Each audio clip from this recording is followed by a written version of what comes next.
Всем привет, дорогие друзья! Сегодня я выставляю третью, подробнейшую часть о выпечке хлеба на закваске.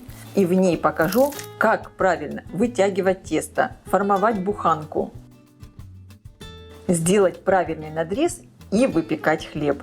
А ссылки на две первые части видео, а также как просто вывести закваску 100% влажности, будут в описании к видео.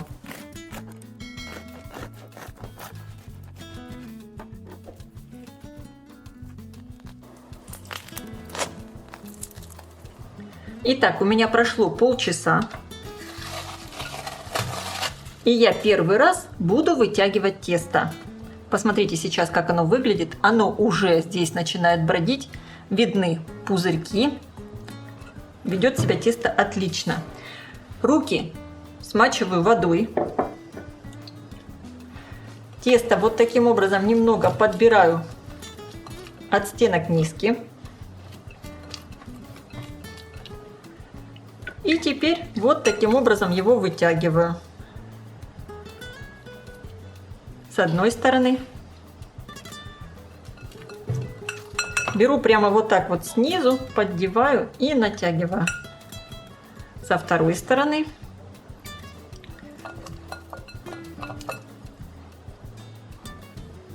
С третьей. И с четвертой.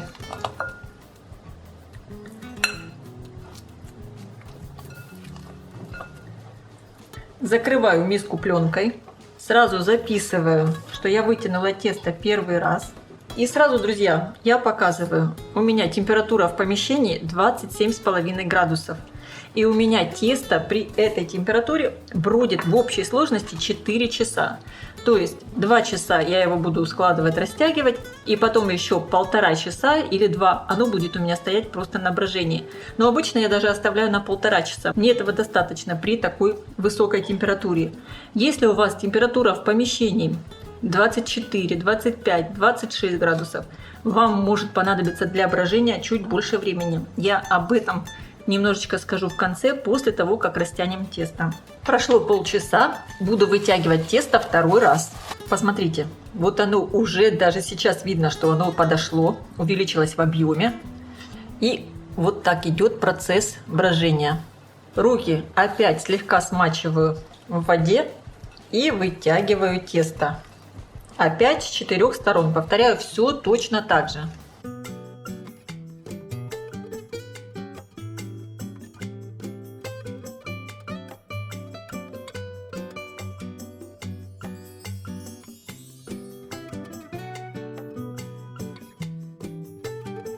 Видите, уже даже видно, что образовываются пузыри воздуха. Закрываю снова пленкой и оставляю еще на полчаса. Растянула тесто уже 2 раза. Снова растягиваю и складываю. Когда вытягиваете тесто, старайтесь его не порвать. Тяните столько, сколько оно тянется.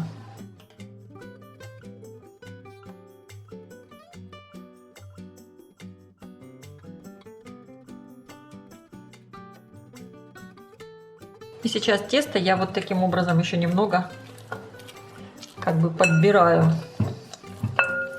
Можно его приподнять и округлить. Оставляю еще на полчаса. Это я растянула тесто уже 3 раза. У меня прошло еще полчаса, и я вытягиваю тесто последний 4-й раз.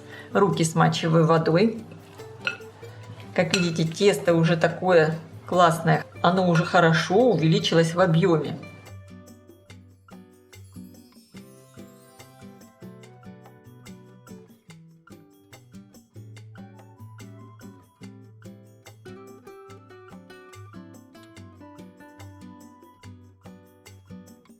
Теперь я его вот таким образом подбираю.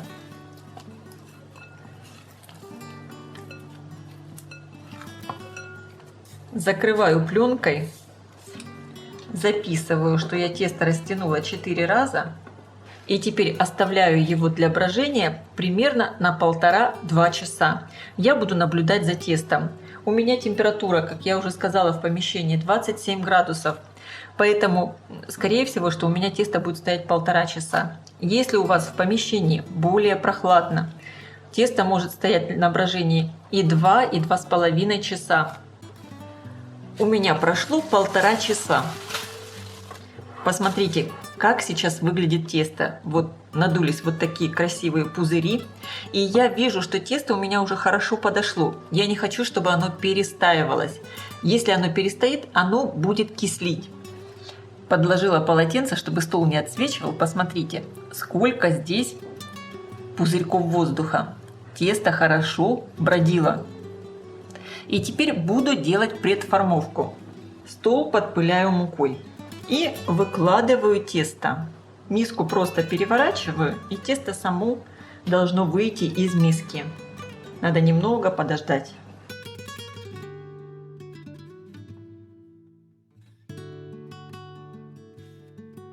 Видите, все тесто само вышло из миски.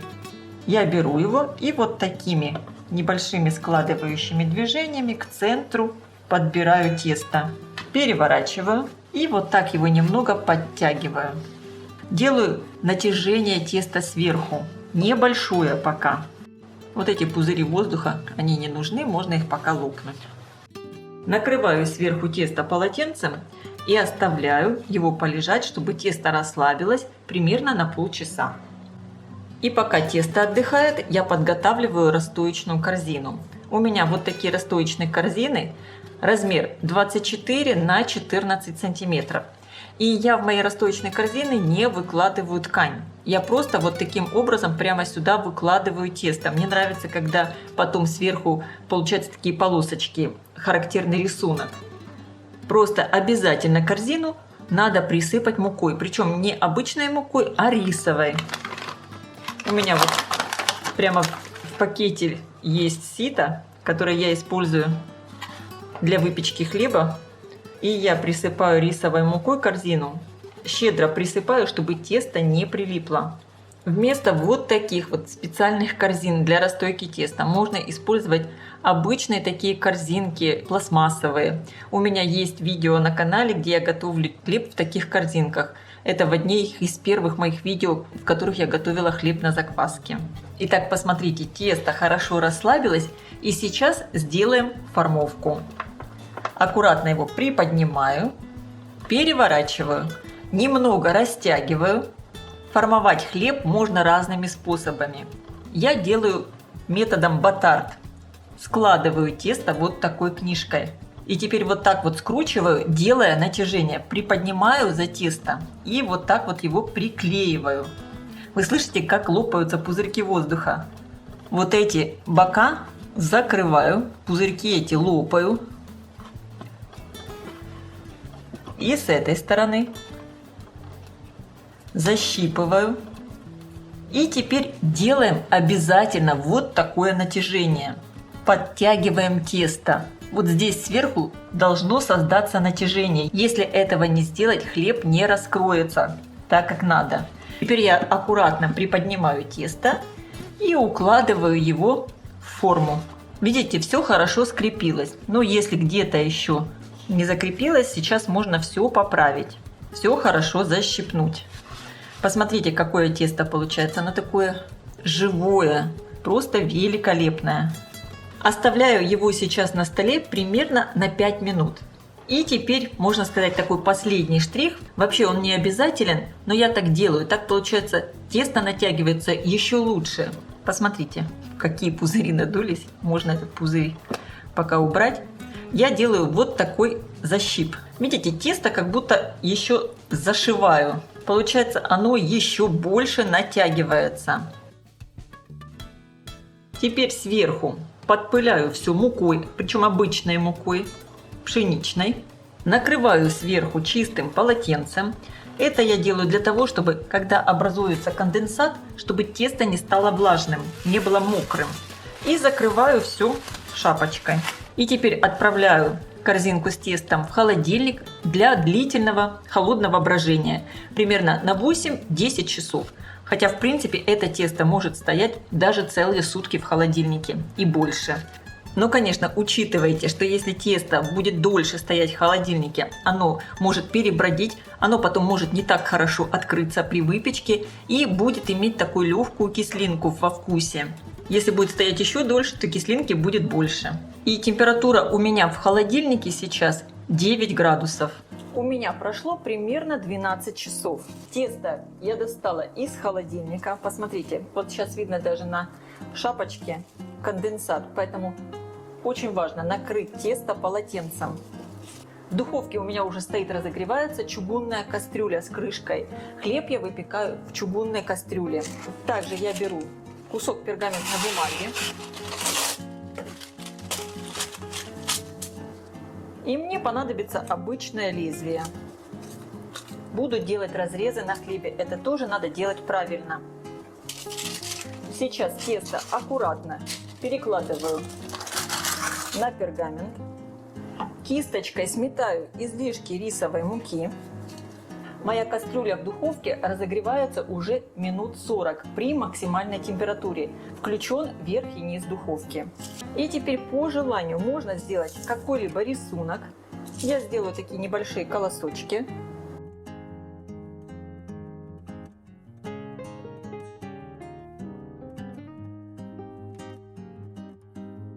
И очень важно правильно сделать разрез. Разрез делаем как бы под вот эту верхнюю корочку. И надо делать это резкими такими быстрыми движениями. И начинаем от самого края. Вот отсюда начинаем.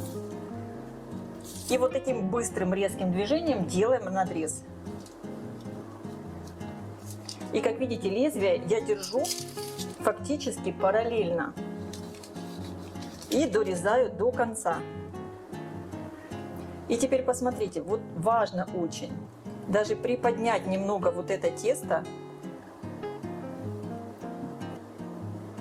И здесь, если надо, можно еще немного подрезать, если первый раз не так хорошо прорезалось.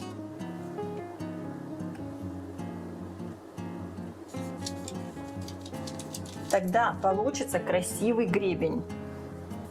Видите, какие поры здесь у теста? И теперь, не мешкая, ставим хлеб выпекаться.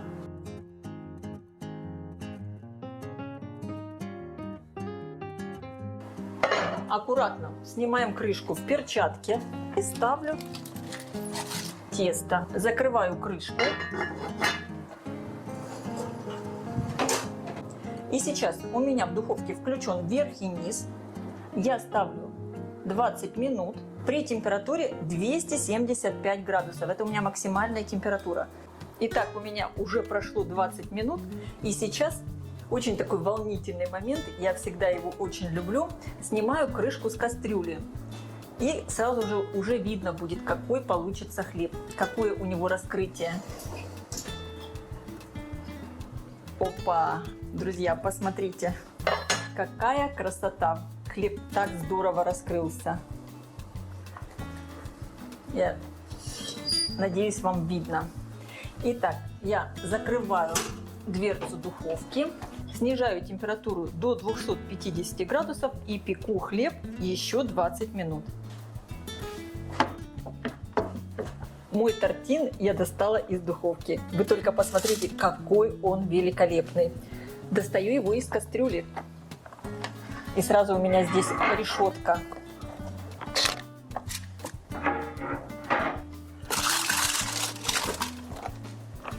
Обязательно проверяем. Вот такой глухой звук. Значит, все хорошо пропеклось. Друзья, посмотрите, вот такой красавец хлеб получился. Он сейчас еще очень-очень горячий. Вот такое шикарное раскрытие, красивейший гребень. Выглядит великолепно. Хлеб у меня еще не совсем до конца остыл, он еще немного теплый. Но, конечно, всегда хочется попробовать именно теплый хлебушек, когда он вот такой хрустящий. Но не рекомендую разрезать горячий. Дайте ему хотя бы немного остыть.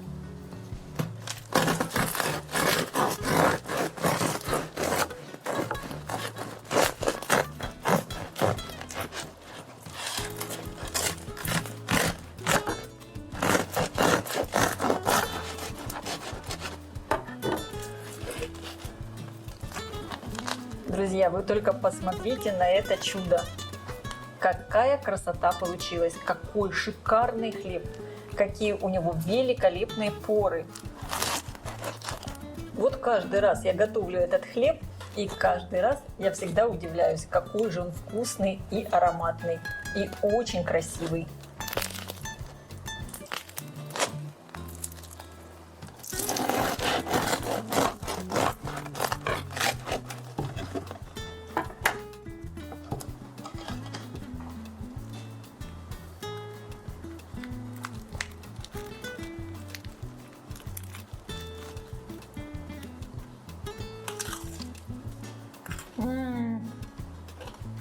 Друзья, это просто блаженство. Как это вкусно! Такой хлеб, наверное, вкуснее даже любого торта. Обязательно его приготовьте и попробуйте. А я желаю всем приятного просмотра и приятного аппетита. Если видео вам понравилось, ставьте лайки, пишите комментарии. Делитесь им с вашими друзьями в социальных сетях. Подписывайтесь на мой канал Люда Изикук «Позитивная кухня». Всем пока!